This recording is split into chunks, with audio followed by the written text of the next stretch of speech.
దైవజ్ఞ శ్రీ గుణబ్రహ్మ సరస్వతి గురువు గారి నుండి డిఎన్ఏ జ్యోతిష్యం ప్రకారం వ్యక్తిగత జాతక పరిశీలనకు ఈ విషయాల్లో మాత్రమే అపాయింట్మెంట్ ఇవ్వబడును.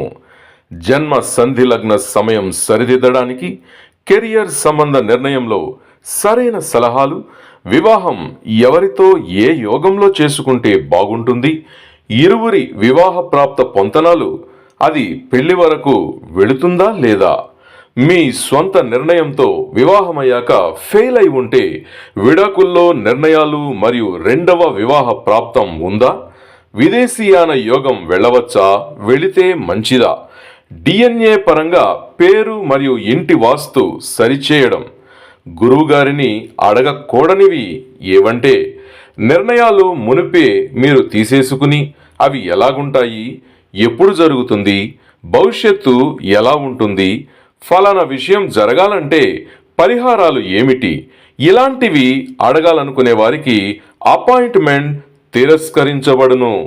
గమనించగలరు. మృగశిర నక్షత్రంలో పుట్టినటువంటి వారు రాశిపడి నక్షత్రంగా కానీ లగ్నాపాయింట్ పడి నక్షత్రంగా ఉన్నటువంటి అమ్మాయిలు కావచ్చు, అబ్బాయిలు కావచ్చు, వారికి ప్రథమ వివాహం కావాలనుకుంటే ఎవరితో వివాహానికి వెళ్తే అద్భుతమైన వివాహ జీవితం అనేది ఉంటుంది అనేది నేను చెప్తున్నాను.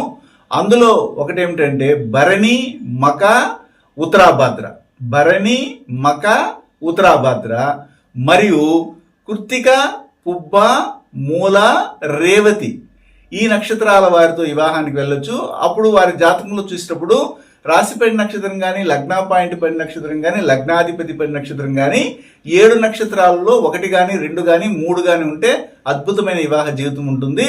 అయితే ఈ యొక్క మృగశిర నక్షత్రం వారు మెయిన్గా జ్యేష్ఠ నక్షత్రం వారితో వివాహానికి వెళ్ళినటువంటి వారిని మనం చూసాము. కానీ వాళ్ళ వివాహ జీవితం పెద్దగా లేదు కాబట్టి నేను ఆ జ్యేష్ఠ నక్షత్రాన్ని పక్కన పెట్టాను. అయితే అదేం ఆపోజిట్ ఏం కాదు, కానీ జ్యేష్ఠ నక్షత్రానికి ఒక ప్రత్యేకమైనటువంటి గుణాధీశములు ఉన్నాయి. అది నేను అనేక వీడియోలో చెప్పాను. అందువల్ల మృగశిర నక్షత్రం వారు తట్టుకోలేకపోతున్నారు ఈ జ్యేష్ఠ నక్షత్రం వారిని.